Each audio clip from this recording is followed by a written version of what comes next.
Hello વિદ્યાર્થી મિત્રો, એજ્યુટેકનો ચેનલમાં આપનું સ્વાગત છે. આજે આપણે શીખીશું ધોરણ 4 વિષય પર્યાવરણની સ્વાધ્યાયન પોથીનો પાઠ 3 નંદુ સાથે એક દિવસ. પાઠ 3ના સ્વાધ્યાયન પોથીના તમામ પ્રશ્નોના જવાબની અહીં આપણે સમજ મેળવીશું. આ વિડીયોનો હેતુ વિદ્યાર્થીઓ માત્ર સરળતાથી સમજીને લખી શકે તે માટેનો છે. તેથી વિદ્યાર્થી મિત્રો દરેક પ્રશ્નોના જવાબ વિડીયોમાંથી જોઈને લખવાને બદલે તમારા વિચારો મુજબ જવાબ લખવા પણ જરૂરી છે. તો ચાલો શીખીએ પાઠ 3 નંદુ સાથે એક દિવસ.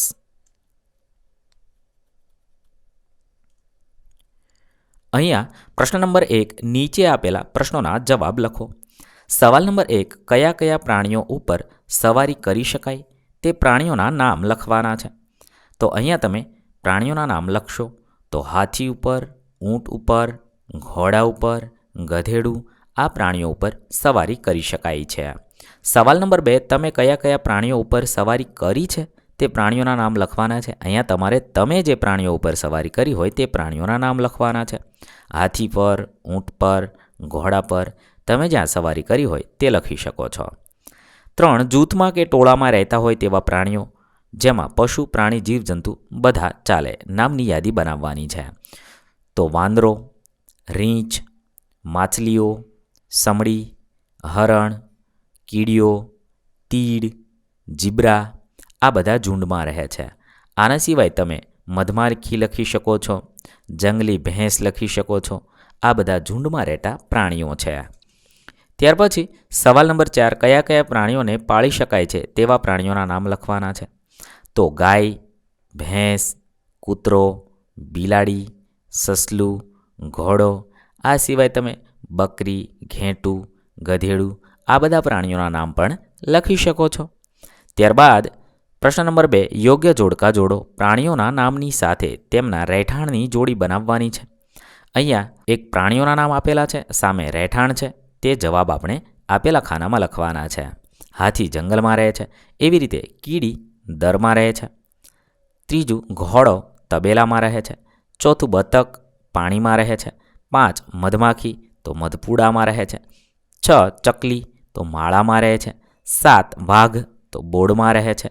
8 સાપ તો રાફડામાં રહે છે. 9 માણસ તો ઘરમાં રહે છે. 10 બકરી જે વાડામાં રહે છે. ત્યારબાદ પ્રશ્ન નંબર 3 કલ્પના કરો કે પ્રાણીને વાચા મળે છે અને એ તમારી આગળ પોતાની તકલીફ કહે છે. તેની તકલીફો એની ભાષામાં લખો. કોઈ પણ પ્રાણીનું ઉદાહરણ લઈને લખો. જેમ કે હું એક બળદ છું. એમની તકલીફ તમારે લખવાની છે. હું ખેતરમાં ખેડૂત સાથે કામ કરું છું. તે ખેડૂત મને આખો દિવસ તડકામાં કામ કરાવે છે. મને પાણીની તરસ લાગી હોય કે ભૂખ લાગી હોય તો બપોર સિવાય મને પાણી કે ખાવાનું આપતા નથી. ખેડૂત મને તેના કહેવા પ્રમાણે ન થવાથી તેના રાંડવાથી મારે છે, જે ખૂબ જ મને દર્દ આપે છે. મારી કાર્યક્ષમતા મુજબ નહીં પણ તેનાથી વધારે કામ મારી પાસેથી કરાવવામાં આવે છે. પ્રશ્ન નંબર 4 કોને શું કહેવાય જણાવો. કુટુંબના સભ્યોની વિગત અહીંયા આપેલા ખાનામાં જવાબ લખવાનો છે. તમારે તેનો સંબંધ લખવાનો છે. પપ્પાના ભાઈ જેને કાકા કહેવાય, 2 મમ્મીની બહેન જેને માસી કહેવાય, 3 મમ્મીની મમ્મી જેને નાની કહેવાય, 4 પપ્પાના પપ્પા જેને દાદા કહેવાય, 5 મમ્મીના ભાઈ જેને મામા કહેવાય, 6 પપ્પાની બહેન જેને ફોઈ કહેવાય. ત્યારબાદ પ્રશ્ન નંબર 5 અન્ય શબ્દોથી જુદા પડતા શબ્દ પર વર્તુળ કરવાનું છે. અહીંયા છે પહેલામાં આપ્યું છે કાચબો, હરણ, બતક, મગર, માછલી. અહીંયા અલગ પડતો શબ્દ હરણ છે. બાકી બધા પાણીમાં રહેનારા પ્રાણીઓ છે. 2 સિંહ, રીંછ, બળદ, શિયાળ, વાઘ. તેની અંદર અલગ પડતો બળદ છે. બાકી બધા જંગલી પ્રાણીઓ છે. 3 ગેંડો, ચકલી, કાબર, કબૂતર, મોર. અહીંયા ગેંડો અલગ પડતો છે. બાકી બધા પક્ષીઓ છે. 4 ગાય, ભેંસ, બકરી, બળદ, ઊંટડી. અહીંયા છે ઊંટડી અલગ પડતો શબ્દ છે. બાકી બધા ઘરે પાળી શકાય તેવા પ્રાણીઓ છે. અહીંયા છે તમે બળદ પર વર્તુળ કરશો, કારણ કે અહીંયા બાકી બધા દૂધ આપનારા પ્રાણીઓ છે. બળદ દૂધ આપતો નથી, તે ભારવાહક પ્રાણી છે. મારે અહીંયા ઊંટડી ફરતે વર્તુળ કરાયું છે, તમે બળદ ફરતે વર્તુળ કરશો. 5 ગરોળી, કીડી, કરોળિયો, વરુ અને વંદો. અહીંયા વરુ ફરતે વર્તુળ કરશો. બાકી બધા જીવજંતુઓ છે. ત્યારબાદ પ્રશ્ન નંબર 6 નીચેના પ્રશ્નોના જવાબ લખો. 1 જૂથમાં કે સમૂહમાં રહેવાથી કયા કયા ફાયદા થાય છે તે જણાવો.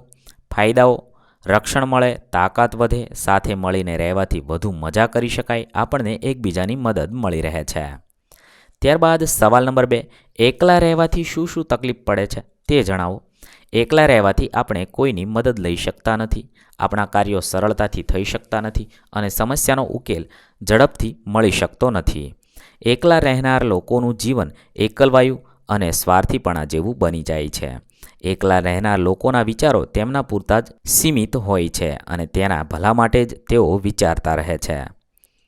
3, તમારી આસપાસ કીડીનું દર શોધી કાઢો, તેનું અવલોકન કરો, તેઓ કઈ કઈ પ્રવૃત્તિઓ કરે છે તે લખવાનું છે.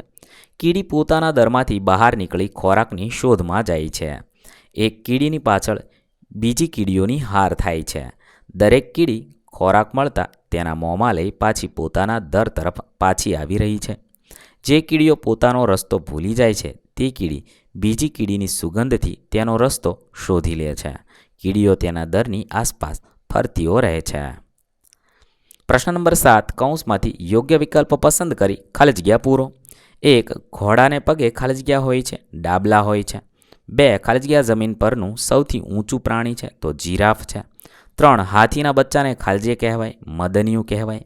4, સૌથી મોટા કાન ખાલી જગ્યાને હોય તો હાથીને હોય. 5, બળદનો ઉપયોગ ખાલી જગ્યા કરવા થાય, ખેતી કરવા થાય છે. અહીં આપણા પાઠ 3ના પ્રશ્નોના જવાબ પૂર્ણ થશે. વિદ્યાર્થી મિત્રો, ધોરણ 4ના પર્યાવરણ વિષયના સ્વાધ્યાયન પોથીના તમામ પાઠના પ્રશ્નોના જવાબના વિડીયો આપણી ચેનલ પર ઉપલબ્ધ છે, જે તમે ધોરણ 4 પર્યાવરણની સ્વાધ્યાયન પોથીમાંથી મેળવી શકો છો. પ્લેલિસ્ટની લિંક વિડીયોના ડિસ્ક્રિપ્શનમાં પણ આપી છે. થેન્ક યુ દોસ્તો. એજ્યુકટેકનો ચેનલ તરફથી વિડીયો નિહાળવા બદલ આપનો આભાર. આવા બીજા વિડીયોઝ નિહાળવા માટે અમારી યુટ્યુબ ચેનલ એજ્યુકટેકનો અત્યારે જ સબસ્ક્રાઇબ કરો. આભાર દોસ્તો.